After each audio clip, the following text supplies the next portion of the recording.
মানুষকে অপমান না করেও সংশোধন করার অসাধারণ শিক্ষা। হঠাৎ একদিন রাস্তায় এক বৃদ্ধর সাথে এক যুবকের দেখা। যুবক একটুখানি অগ্রসর হয়ে সম্বোধন করে বিনয়ের সাথে বৃদ্ধকে জিজ্ঞেস করল, স্যার, আমাকে চিনতে পেরেছেন? উত্তরে বৃদ্ধ লোক বললেন, না বাবা, আমি তোমাকে চিনতে পারিনি। অতঃপর বৃদ্ধ লোক জানতে চাইলেন, তুমি কে? তারপর যুবক বলল, আমি এক সময় আপনার ছাত্র ছিলাম। ও আচ্ছা, বলে সে বৃদ্ধ লোক যুবকের কাছে কুশলাদি জানার পর জিজ্ঞাসা করলেন, এখন তুমি কি করছো? যুবক অত্যন্ত বিনয়ের সাথে জবাব দিল, আমি একজন শিক্ষক, বর্তমানে শিক্ষকতা করেছি। সাবেক ছাত্রের মুখ থেকে এই কথা শুনে বৃদ্ধ শিক্ষক অত্যন্ত খুশি হয়ে বললেন, বাহ, বেশ তো, খুব ভালো, খুব ভালো। ঠিক আমার মতো হয়েছে তো তাহলে? যুবক মৃদু হেসে জবাব দিল, জি, আসলে আমি আপনার মতো একজন শিক্ষক হতে পেরেছি বলে নিজেকে ধন্য মনে করেছি। তখন সেই যুবক এর পিছনের কারণ বর্ণনা করতে গিয়ে বলল, আপনি আমাকে আপনার মতো হতে ভীষণ অনুপ্রাণিত করেছেন। বৃদ্ধ শিক্ষক কিছুটা কৌতূহল নিয়ে যুবকের শিক্ষক হওয়ার নেপথ্য কারণ জানতে চাইলেন।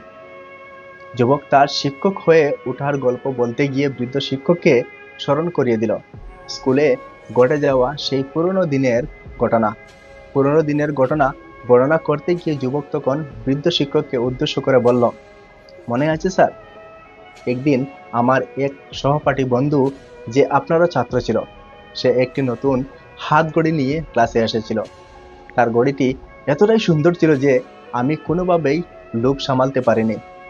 সিদ্ধান্ত নিয়েছিলাম যেভাবেই হোক ঘড়িটি আমার চাই। অতঃপর সুযোগ মতো আমি তার পকেট থেকে ঘড়িটি চুরি করি। কিছুক্ষণ পর আমার সেই বন্ধু তার ঘড়ির অনুপস্থিতি লক্ষ্য করে এবং অবিলম্বে আমাদের স্যারের অর্থাৎ আপনার কাছে অভিযোগ করে। তার এই অভিযোগ শুনে আপনি ক্লাসের উদ্দেশ্যে বলেছিলেন, আজ ক্লাস চলাকালীন সময়ে এই ছাত্রের ঘড়িটি চুরি হয়েছে, যেই চুরি করে তাকে ঘড়িটি ফিরিয়ে দাও। আপনার নির্দেশ শুনে আমি ঘড়িটি ফেরত দিতে পারিনি, কারণ ঘড়িটি ছিল আমার কাছে খুবই লোভনীয়। তাছাড়া আমরা খুবই গরিব ছিলাম, এমন ঘড়ি ক্রয় করার সামর্থ্য আমাদের ছিল না। তারপর আপনি দরজা বন্ধ করে সবাইকে বেঞ্চে ছেড়ে উঠে দাঁড়িয়ে ক্লাসরুমের ফ্লোরের মধ্যে একটি গোলাকার বৃত্তে তৈরি করতে বললেন এবং সবাইকে চোখ বন্ধ করার নির্দেশ দিলেন। অতঃপর ঘড়ি উদ্ধার না হওয়া পর্যন্ত আপনি পর্যায়ক্রমে আমাদের সবাই পকেট খুঁজতে লাগলেন। আমরা সবাই আপনার নির্দেশনা মোতাবেক নীরবে দাঁড়িয়ে রইলাম। এক এক করে পকেট চেক করতে গিয়ে একটা সময় আপনি যখন আমার পকেটে হাত দিয়ে ঘড়িটি খুঁজে পেলেন, তখন ভয়ে লজ্জায় আমার শরীর কাঁপছিল। কিন্তু সেই মুহূর্তে ঘড়িটি আমার পকেটে পাবার পরও আপনি কিছু বলেননি এবং শেষ ছাত্র পর্যন্ত সবার পকেটেই চেক করেছিলেন। অবশেষে আপনি সবাইকে বললেন, ঘড়িটি পাওয়ার পর আমরা সেই বন্ধুটির আপনার কাছে জানতে চেয়েছিল ঘড়িটি কার পকেটে পাওয়া গিয়েছিল, কিন্তু আপনি তাকে বলেছিলেন ঘড়িটি কারো পকেটে পাওয়া গেছে তা গুরুত্বপূর্ণ নয়, তোমার ঘড়ি পাওয়া গেছে সেটাই গুরুত্বপূর্ণ।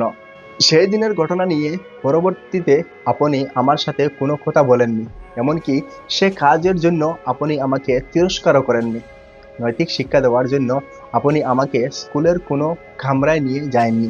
সেই ঘটনা ছিল আমার জীবনের সবচেয়ে লজ্জাজনক দিন, অথচ আপনি অত্যন্ত বুদ্ধিমত্তার সাথে কৌশল অবলম্বন করে চুরি হওয়া ঘড়িটি উদ্ধার করলেন এবং আমার মর্যাদা চিরতরে রক্ষা করলেন। সে ঘটনার পর আমি অনেক দিন অনুশোচনায় ভুগেছি। ক্লাসে ঘটে যাওয়া ঘটনার রেশ সে দিন চলে গেলেও এর প্রভাব রয়ে যায় আমার মনের মধ্যে। বিবেকের যুদ্ধে বারবার ধ্বংসিত হয়েছি। তারপর আমি সিদ্ধান্ত নিলাম এইসব অনৈতিক কাজ আর কখনো করব না। একজন ভালো মানুষ হব, একজন শিক্ষক হব, সত্যিকারের অর্থে মানুষ গড়ার কারিগর হব। আপনার কাছ থেকে সে দিন আমি স্পষ্টভাবে বার্তা পেয়েছিলাম প্রকৃতপক্ষে কী ধরনের একজন শিক্ষাবিদ হওয়া উচিত। অপমান ছাড়াও মানুষকে সংশোধন করা যায়, সেটি আপনার কাছ থেকে শিখেছি। আপনার উদারতা এবং মহানুভবতা আজ আমাকে শিক্ষকের মর্যাদায় আসীন করেছে।